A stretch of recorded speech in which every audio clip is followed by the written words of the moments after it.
Hey everybody, it's Professor Malat with another weekly overview. This week we are in week 10. After this week, we are 2/3 of the way through. You will have conquered that research beast, and hopefully for the rest of the semester we can be a little bit more relaxed when you take your researched argument and recast it into a different genre. That is where we are moving. Starting here, right? So you're working on your revisions and polishing your research argument essay for final submission. Please bear with me as I read through your essays and provide you with feedback for revision. I know there's not a whole lot of turnaround time for peer review. I apologize for that, but at this point, it's a little bit too late to reconfigure all of the different modules. So we will just go with it as well as we can. Okay, so you are working on your revisions. Hopefully most of you will have done a fairly decent job with your rough drafts. I like what I'm seeing so far, so I'm pretty confident that most of you are on the right track because you did all of those preliminary steps, right? You conquered the annotated bibliography, which folks, I know that is hard, right? But if you did that annotated bibliography correctly, half of the work is already done for your research paper. It's pretty much just putting things together in the right order. You've already done some of the writing. You might be able to recycle some of that from those previous assignments, right? So let's take a look at what we have ahead of us this week. We have peer review, right? I will click on the peer review instructions. It's similar to previous peer reviews. There are 3 parts. I want you to look for MLA formatting and the essay requirements. Just make sure the student did it correctly. Take a look at the introduction. There are some questions there. There won't be any kind of highlighting this time around, so you don't have to worry about that kind of stuff. You're just answering the questions. So take a look at the introduction. Does the first sentence draw you in? Is there an obvious thesis statement? Is it staking a claim? And give the reader a sense of how the essay is hopefully going to be organized. How could that thesis be improved? And then look at the content, right? The body paragraphs. Hopefully they have topic sentences that relate to the thesis. Hopefully the paragraphs include sources to support the main idea, that kind of thing. Again, you can look through the list of questions. I'm not going to read them all out to you. And then lastly, I want you to look at the conclusion. So is there anything that the writer can do to improve the conclusion? Peer review is due Friday, November 1st.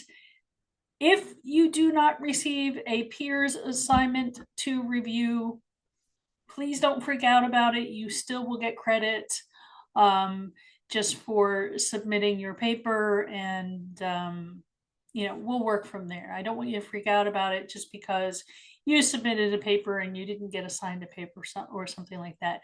So if you do submit past that due date, the Sunday due date for your rough draft, it will take a little bit of time to get that peer review assigned to you. So hopefully that'll work out okay for everybody. Peer review works well when everybody has completed the assignment. It gets a little trickier when some people are behind or have forgotten to submit something on time. That just means that I have to be aware and go back into the system to make sure everybody gets assigned a peer's paper to review. So that's due Friday, November 1st. I want it done by Friday, simply so that your peer, your classmate that you have reviewed, they have your feedback as well as my feedback. So I'm going to be in a real crunch over the next few days to get all of the feedback done for you so that you have it ready and you can do your revisions. But again, hopefully most of you won't need to do significant revisions. It just might be some minor copy editing that you need to do. Next thing on our list here is that research argument final draft. That is due Sunday, November 3rd. Again, The minimum length is 8 to 10 pages, which is around 2,000 to 2,500 words. That does not include the works cited page. Remember to have a separate works cited page, and that your works cited should be alphabetically listed in alphabetical order.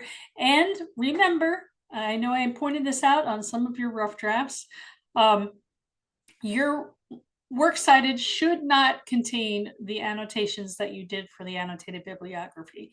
I simply want to see the sources that you have used in your research, and then forget all of the rest of the stuff from the annotated bibliography. So what you can do is just copy and paste those sources if you use them for your research, and include them on your works cited page. But I only want to see citations, no annotations for the works cited. Make sure that you have 6 sources. 2 of them should be scholarly or academic sources. Many of you are pulling from many academic sources, which is fantastic. You're really doing a great job there. So keep up the great work, and make sure that your final draft is submitted by Sunday, November 3rd. Then, yes, I'm asking you to do a short writing on top of all that. I know it's a lot, and I apologize for that. I didn't do as well as I was hoping in the transition here. But as we move into the remix or the recast of your argument, we are going to be dealing with some things relating to multimodality.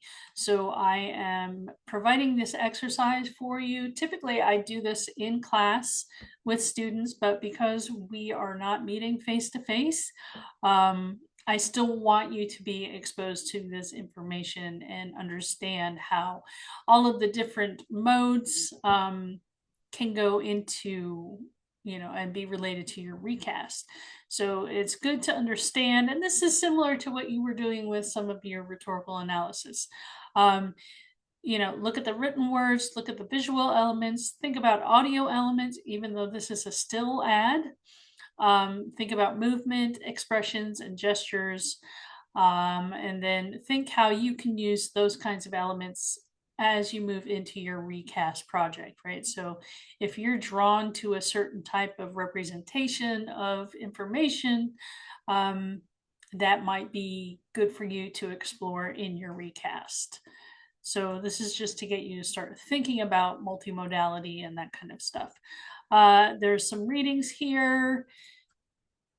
This one, I think, yes, strategies for composing multimodal tasks. So this again is introducing this idea of multimodality, which hopefully you are already familiar with.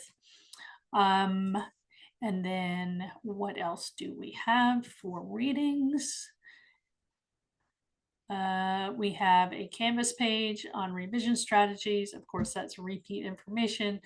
Then we have the Recast Project overview and some Recast Project examples. For lectures and videos, there's one on proofreading, editing, and revision. That's one you probably already watched. So if you have watched it in previous units, then you really don't need to revisit that information. There is also a video here on the Recast Project overview. Keep in mind, this was recorded for a previous class, so it may look a little different on your screen. It may also have like different weeks, but most of the information there that I'm talking about is relevant for you.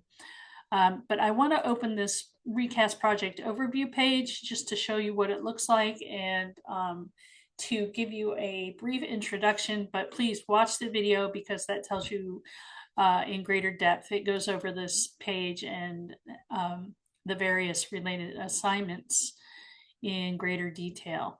So the idea here is to take your researched argument paper and kind of spin it into another medium or a genre tailored to a different kind of audience. So your writing has been for an academic purpose, right?